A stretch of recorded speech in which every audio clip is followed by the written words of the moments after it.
نماز پڑھتے وقت اپنے بالوں میں ہیئر پین لگا کر کیا نماز ہو سکتی ہے؟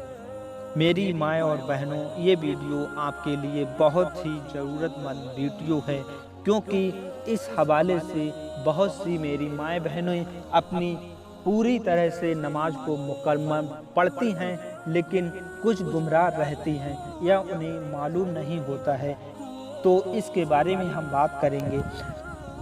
پیاری بہنوں اور امت مسلمان، اس کے لیے ہم آج بات کریں گے۔ میں ہوں محمد سلیم اور خیر و مقدم انصاری منقبت یوٹیوب چینل میں۔ پیارے دوستو، اس سے نماز پر مطلب بالوں میں کلپ یا کوئی بھی ہیئر پن لگانے سے نماز میں کوئی بھی رکاوٹ یا نماز میں کوئی فرق نہیں پڑتا ہے۔ نماز ہو جائے گی اور نہ ہی ثواب میں کوئی کمی یا باقی ہوگی۔ پیارے دوستو، نماز ہو جائے گی، کوئی بھی مشکل اور پریشانی نہیں ہوگی۔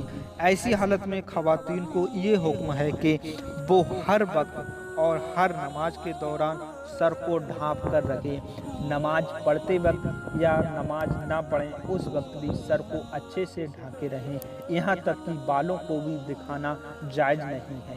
پیاری بہنوں، اگر آپ کو یہ ویڈیو پسند آئی ہو تو دوسروں تک ضرور بھیجیں، اور اس ویڈیو میں کمنٹ میں ماشاءاللہ ضرور لکھ کر ویڈیو کو لائک کر دیں۔ اگر چینل پر پہلی بار آئے ہیں تو چینل کو ضرور سبسکرائب کریں، کیونکہ ہمارے ویڈیو پر اسی طرح اسلامک معلومات ویڈیو آتی رہتے ہیں۔ ملتے ہیں ایک نئی ویڈیو کے ساتھ۔ السلام علیکم ورحمۃ اللہ وبرکاتہ۔